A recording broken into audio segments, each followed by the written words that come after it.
Hello and welcome back to my kitchen, everyone. I have no idea what day of the week it is because today I'm recording 5 videos in one day for like the upcoming days because I have other things I'm going to be busy with this week. So I have no idea what day I'm going to post this on. But I guess it doesn't matter because all through the month of December, or at least until Christmas, we are just making Christmas gifts.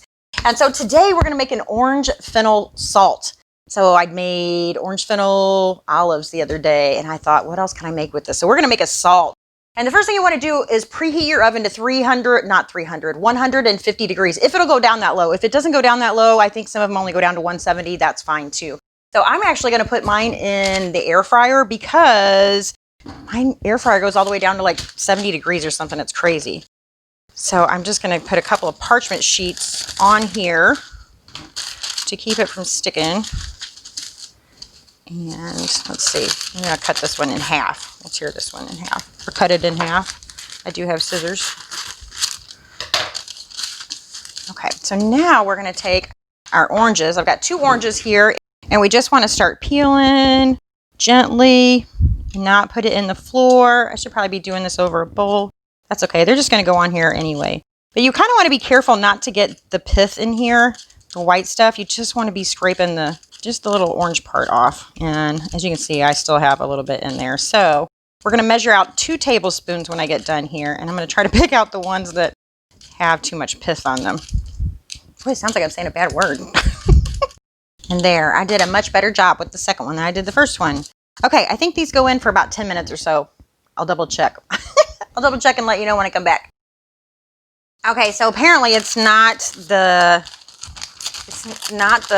rind that we need. We need the actual zest, and I was supposed to use this.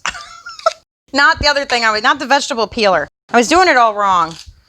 All right, so those went in the trash, and now I have to do this. So again, we're looking for 2 tablespoons here. Well, I was wondering, because this is much easier to avoid that white stuff there. And you know what? I'm not even going to worry if it's 2 tablespoons. We're going to save the zest of 2 oranges, and that'll be good. All right, I think that will do it. So this is going to go in the oven for, I think it said 10 minutes, basically until it just becomes nice and fragrant. Okay, second problem. My little parchment paper is just blowing all over the place in the air fryer. So I may have to get a little more zest. Anyway, I'm going to have to transfer it to the oven. I'll do it in there. Okay, then once you have your zest done from the oven, you want to let it cool for about, 2 or 3 minutes, just so it's cool to the touch. And you also want to make sure, I don't know if you guys can hear it, make sure that it's dry to the touch. So that is going to go into a bowl with 1 cup of coarse sea salt. And I'm also going to stir in a teaspoon or a tablespoon. We'll do a tablespoon. We'll do in between. We're going to stir all this together. Oh my gosh, that smells so good. It's so pretty too.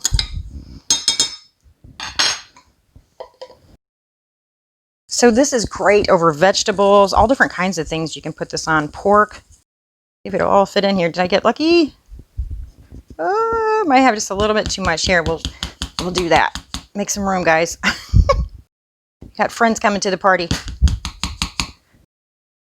There, we got it all in, except for the little scragglers here on the counter. Okay, but look how pretty that is. Let's see if you guys can see from the side.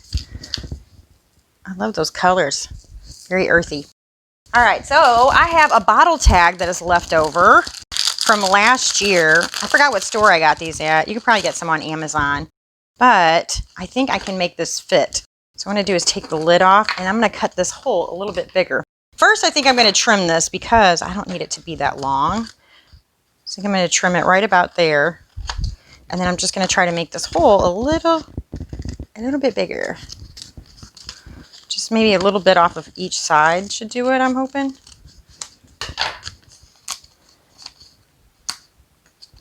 Almost. Go on there. Here, let me take a little off the top too. So a little off 3 sides. Then maybe it'll fit. There we go. And I forgot to write who it was to. I have no idea yet. So we'll add a little bow here. So I have about 6, this is like curling ribbon. So I just took about 6 strands. I just tied them in a knot in the middle. And then I can just tie it around here, just like so. Matter of fact, it might be easier if we take the lid back off again. Now let's tie it. Let's tie it with just one here. Pull it tight and replace our lid. And then I'm just going to take some of this curling ribbon and curl it up. Ooh, that's a long one. There we go. Stick it to my hand. Now it's starting to look pretty. Well, the salt already looked pretty, but now the packaging's starting to look pretty. I got one more here. Two more, I guess. Let's go back to this one. Oops. Oh, I accidentally cut it. I think I'm going to cut this one too, right here. There we go. It's a little cattywampus, but it'll work. I think it's cute. All right, so that's it. Pretty quick, pretty affordable, pretty easy. So I hope you guys will give that one a try. Let me know what you think in the comments. I thank you all so much for watching. I will see you again tomorrow with another gift recipe. Bye.